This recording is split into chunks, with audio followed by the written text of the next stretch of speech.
بسم اللہ الرحمن الرحیم السلام علیکم ورحمۃ اللہ وبرکاتہ۔ پاکستان کے زر مبادلہ کے ذخائر صرف 2.8 یا 9 ارب ڈالر کے رہ گئے ہیں۔ عمران خان زر مبادلہ کے ذخائر اپریل میں 12 ارب ڈالر اسٹیٹ بینک اور 6.5 ارب ڈالر ہمارے پرائیویٹ بینکوں میں چھوڑ کے گئے تھے۔ آج اسٹیٹ بینک کے ذخائر 2.8 یا 2.9 ارب ڈالر رہ گئے ہیں۔ پاکستان کس تباہی کا دھانے پر ہے آپ کو میں بتاتا ہوں، لیکن یہ ذرا دیکھیں۔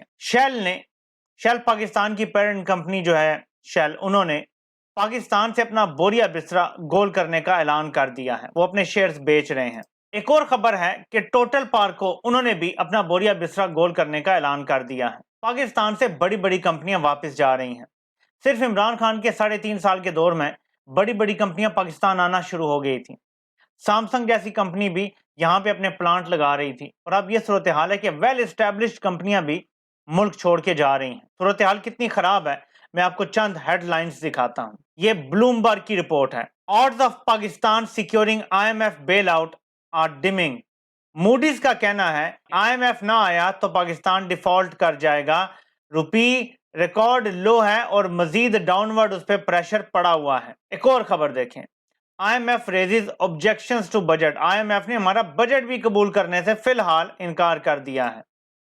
تیسری خبر دیکھیں، پاکستان کو اب تک صرف اوورسیز پاکستانیوں کی ریمیٹنسز کی کمی جو ہوئی ہے اس سال، وہ 3.7 ارب ڈالر کی ہو چکی ہے۔ ہم IMF سے صرف 1.2 ارب ڈالر مانگ رہے ہیں ایک قسط، اور 1.3 ارب ڈالر کی شاید دوسری قسط ہے جو ہم مانگ رہے ہیں۔ 3.7 ارب ڈالر ہم نے اوورسیز پاکستانیوں کو تکلیف پہنچا کے کم کروا لیا ہے۔ عمران خان کا دور ہوتا تو بتایا جا رہا ہے اسٹیمیٹ کہ اس سال ہمیں یہ جو 3.7 کہہ رہے ہیں، ٹوٹل 6 ارب ڈالر ایکسٹرا باہر سے آ چکا ہوتا۔ اور یہ دیکھیں، بزنس کانفیڈنس ڈراپس سگنیفیکنٹلی، یعنی پاکستان میں نہ کاروباری لوگوں کو کوئی اعتبار رہ چکا ہے، بیرونی کمپنیاں چھوڑ کے جا رہی ہیں، ڈیفالٹ بالکل سر پہ کھڑا ہے، زر مبادلہ کے ذخائر محض 2.8 یا 9 ارب ڈالر کے رہ گئے ہیں، اور یہاں پر نہرو بانسری بجا رہا ہے اور کہہ رہا ہے کہ عمران خان کو ہم نے ہٹا لیا تو بس باقی سب ٹھیک ہے۔ ان کی پرائیورٹیز چیک کریں، آپ کو پتہ چل جائے گا کہ پاکستان کو جو لوگ اس ٹائم چلا رہے ہیں ان کا کوئی سٹیک پاکستان میں نہیں ہے، اور جہاں یہ ظلم کرتے ہیں تو عمران خان کو سچا ثابت کرتے ہیں، وہاں ایسی حرکتوں سے بھی یہ عمران خان کو سچا ثابت کر رہے ہیں۔ عمران خان اپنی ہر تقریر میں کہتے ہیں شریفوں اور زرداریوں کا کوئی سٹیک پاکستان میں نہیں ہے، ملک تباہ بھی ہو جائے ان کو نقصان نہیں ہوگا کیونکہ ان کا پیسہ باہر پڑا ہوا ہے۔ اسحاق ڈار کا بھی فیملی کا سارا بزنس پیسہ باہر پڑا ہوا ہے، نواز شریف ہوں، ایون شہباز کا بھی کچھ گھروں کا تو پہلے آ چکا ہے کہ باہر موجود ہیں۔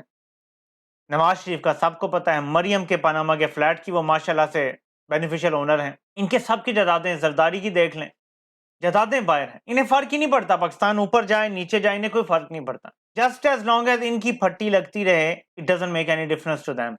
اب جو نئی اسکیم لانے کی بات کر رہے ہیں کہ جو بھی 1 لاکھ ڈالر لائے گا اس سے ذرائع نہیں پوچھے جائیں گے، اور یہاں سے منی لانڈرنگ کرو، مقصود چپراسی کے ذریعے ٹی لگوا لو 1 لاکھ ڈالر کی، مسئلہ ہی کوئی نہیں رہ گیا۔ جو FIA کا تگڑا کیس تھا شہباز شریف کے خلاف، وہ یہی تھا نا کہ ٹیٹیاں لگائیں اور باہر سے پیسے منگوائے بینامی۔ اب بینامی نہیں ہوں گے، منی لانڈر کر کے پیسہ باہر بھیجا جائے گا، یا فیک ٹی لگائی جائے گی اور کہا جائے گا جی 1 لاکھ ڈالر ہم نے باہر سے منگایا، جس کے بارے میں کوئی سوال نہیں ہوگا کہ پاکستان سے گیا ہے، کسی سے کک بیک لیا ہے، کمیشن لیا۔ اچھا، یہ پتہ ہے کک بیک کمیشن کیسے وصول کرتے ہیں؟ فار ایگزامپل اگر کہیں موٹر وے بنانا ہے تو باہر کی کمپنی ہوگی، یہ اس کے ساتھ ٹھیکہ کریں گے، اور جو اپنا کمیشن ہوگا نا ان پیسوں میں سے وہ باہر ہی کسی اکاؤنٹ میں وصول کریں گے۔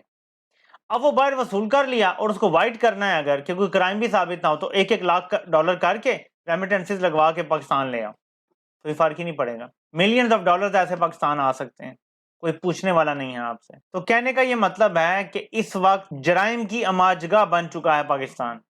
اب کچھ لوگ بات کرتے ہیں، میں بھی ڈسکس بھی کر رہا تھا گھر میں، کہ جی پاکستان میں اسلامی نظام آ جائے تو تب ہی سب ٹھیک ہوگا ورنہ نہیں ٹھیک ہوگا۔ میں آپ کو لکھ کر دینے کے لیے تیار ہوں کہ پاکستان میں خلافت بھی آ جائے نا، سسٹم نہیں ٹھیک ہو سکتا۔ اس کی وجہ کیا، میں آپ کو دلیل سے سمجھاتا ہوں۔ آپ اسلامی نظام نافذ کریں، آپ خلافت نافذ کر دیں، اوپر نواز شریف کو بٹھا دیں، اوپر بغلولوں کو بٹھا دیں، اوپر حاجیوں حافظوں کو بٹھا دیں جو اس ٹائم ہے پاکستان کے کرتا دھرتا، جو مرضی سسٹم لیں پاکستان صرف تباہی کے راستے پہ جائے گا، ٹھیک نہیں ہو سکتا۔ اس سسٹم نے ہی آپ کو ڈیلیور کر دینا ہے اگر اوپر ایماندار